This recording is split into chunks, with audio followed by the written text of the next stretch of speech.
going to be looking at today is complementary events. And I've actually talked about this in class quite a few times without actually formally giving it a name. Now, before we start, we need to remember a couple of things. Remember that probability has values between 0 and 1, or 0% to 100%. And a certain event has a probability of 1, definitely going to happen, and an impossible event has a probability of 0. So I want you to think about this. A die is rolled, find the probability of rolling a 3 and the probability of not rolling a 3. Well, let's think about it. What is the probability of rolling a 3? Well, when you roll a dice, there's only one way of getting a 3 out of 6 ways altogether. And let's think about the probability of not rolling a 3. If you don't roll a 3, that means you must roll a 1, a 2, a 4, a 5, or a 6. So that's 5 chances out of 6. And if we add them together, we get 1. So what we have here are two complementary events. There's the idea of rolling a 3, which is 1 out of 6. And the complement of that is everything else except rolling a 3, which is 5 out of 6, which gives us an answer if we add them together of 1, meaning that every event would happen. There's some chance of it. All one of those events will exactly happen. So let's look at the probability of rolling a number less than 5. So let's think about that. What could you get? A number less than 5? Well, you can get a 1, a 2, a 3, or a 4. We wouldn't consider 5 because it said less than. And rolling 5 or more, look at the word 5 or more, so that means 5 is included. So we have 5 or we have 6.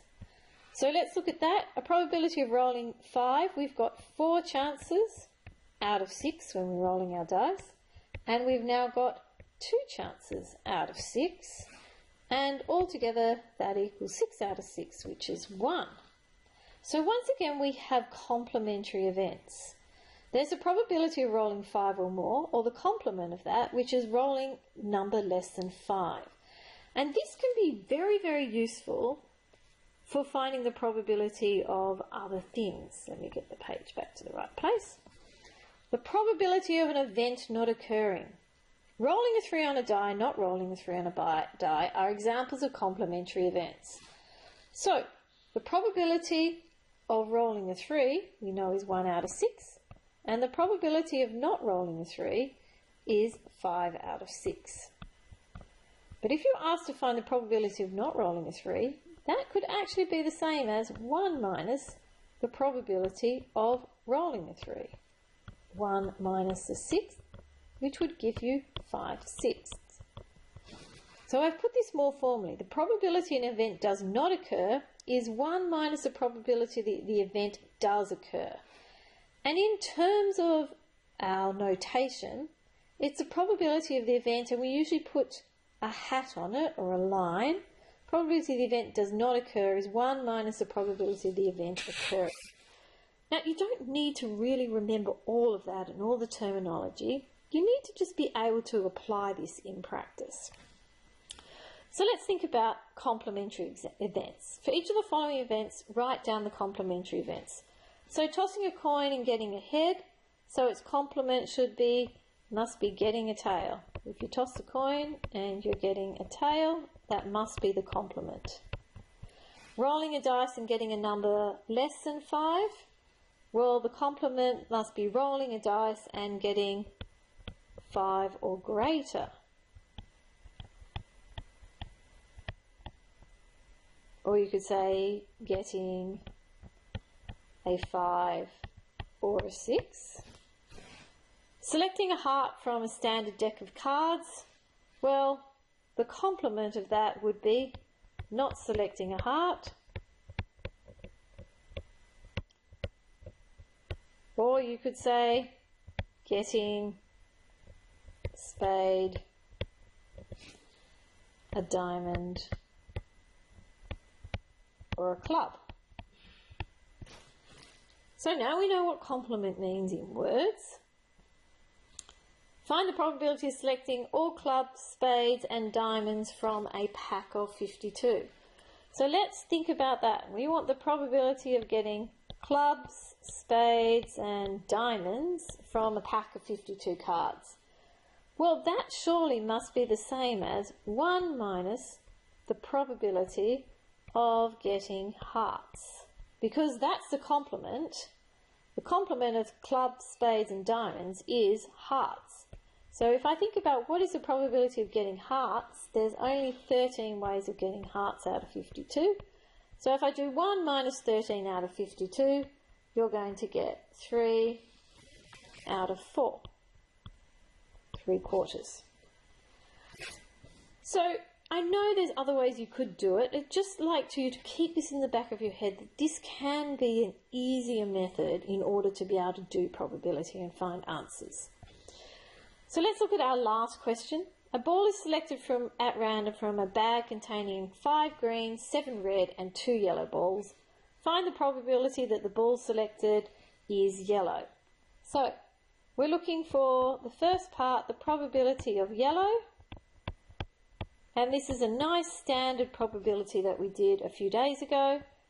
There's 2 chances out of how many altogether? Well, I've got 5, 7 and 2. So 7, 5 and 2 should give me 14. So it's 2 out of 14, and we simplify that fraction down to 1 out of 7. So B, the probability then that it's not yellow, well, you could go adding everything up, or you could simply see that word not yellow and know that's 1 minus the probability of yellow. So that's 1 minus 1/7, which is 6/7. Nice and easy. Okay, let's have a look. What is the probability of getting blue? Well, we can see that there are no blues, so it's like a trick question.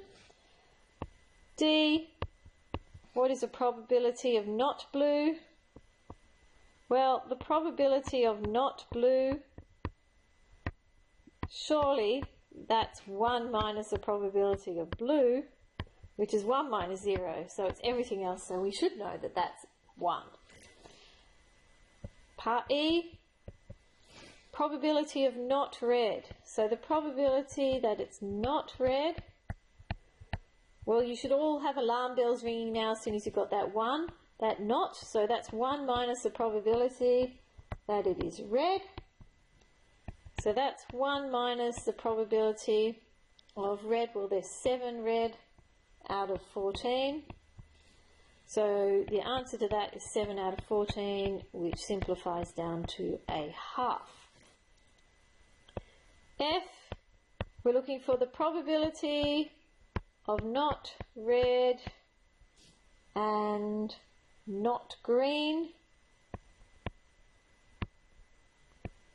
Well, that's got to be the same as 1 minus the probability of red or green. So that's 1 minus the probability of red or green. Well, there's 7 red and 5 green, so that's 12 out of 14, which equals 1 out of 7. And I'd like to point out that yes, this is very simple, and yes, you do not have to use the complement in order to do it, but I really think it's a good way of being able to do some of your probability, and I think it's very worthwhile that we have a go at all of this.